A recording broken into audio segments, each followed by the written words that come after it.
என்ன பார்க்க மாட்டேங்கிறீங்க? என்னால பார்க்க முடியாதுமா. என் கண்ணு ரெண்டு போயிடுச்சு. இது என்ன கொடுமை! எத்தனையோ வீட்டுல விளக்கேற்றி வச்சு உங்களுக்கா இந்த உலகம் இருட்டாயிடுச்சு. அண்ணா, வைரம் போல ஜொலிச்சு விரோதிகளையும் வசீகரிக்க கூடிய உங்க கண்ணு எங்க? நீங்க மௌனமாயிருந்தாலும் ஆயிரம் ஆயிரம் அன்பு கதைகளை எனக்கு சொல்லுமே. அந்த அழகு கண்கள் எங்க அண்ணா? உன்னையும் என்னையும் எந்த விதி பிரிச்சுதோ அந்த விதிதாம்மா என் கண்களையும் பறிச்சிடுச்சு. இல்ல, நான் ஒரு இருக்கேங்கிறதே நீங்க மறந்துட்டீங்க. உங்களுக்கே இந்த நிலைமை, நீங்க எதுக்காக என்ன விட்டு போகணும்? ஒன்னை விட்டு போக முடியாதனால தாம்மா நான் உயிரோட திரும்பி வந்திருக்கேன். ராதா, நான் எங்க சுத்தினாலும் நீ போட்ட அன்பு வட்டத்துக்குள்ளதான் சுத்த முடிஞ்சதே தவிர அதை தாண்டி என்னால வெளியே போக முடியலம்மா. உங்க துன்பத்துக்கெல்லாம் நான் தான் காரணம். அப்படி எல்லாம் சொல்லாதம்மா. நீ சந்தோஷமா இருக்கணுங்கிறதுக்காகவே நான் வாழ்ந்தேம்மா. நாம ரெண்டு பேரும் சின்ன குழந்தைகளாவே இருந்திருக்க கூடாது. கடந்த கால சம்பவங்கள்லாம் எனக்கு ஞாபகத்துக்கு வருதும்மா. அப்ப உனக்கு 1 வயசு, சின்ன குழந்தை. எனக்கு 10 வயசு. நீ அழுதுகிட்டே இருப்ப.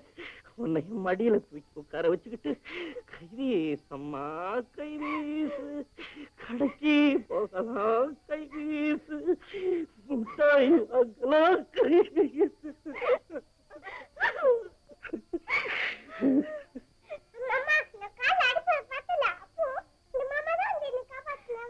மாமா, இந்த வீணையின் நாதம் எங்கிருந்து வருது? ராதா, என் மருமகள் வந்திருக்காளா? உன் மகள் வந்திருக்காளா? எங்க எங்க குழந்தை? என் கண்ணை உன்னையாமா நான் காப்பாத்துறேன். அம்மாடி, உன் பேர் என்னடா? சாந்தி. சாந்தி, வாழ்க்கையில எனக்கு கிடைக்காதது உங்க அம்மா உனக்கு பேரா வச்சிருக்கிறாளா? ஏம்மா, நீ யார் மாதிரி இருக்கிற?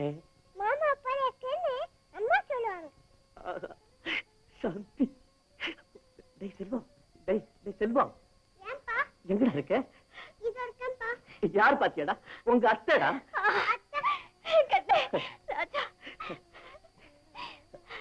ராதா, ராதா, எனக்கு கடைசியா ஒரே ஒரு ஆசைம்மா. சொல்லுங்க, உடனே நிறைவேற்றி வைக்கிறேன். நான் ஏழை, என்ன ஒரு சம்பந்தியா ஏத்துக்குவியாமா? அண்ணா, என்னண்ணா இப்படி பேசுறீங்க? நான் அதுக்கு கொடுத்து வச்சிருக்கணுமே. நான் பாக்கியசாலி, நான் பாக்கியசாலி. எங்களுக்கும் காலம் வரும், காலம் வந்தால் வாழ்வு வரும், வாழ்வு வந்தால் அதை வரையும் வாழ வைப்போமே.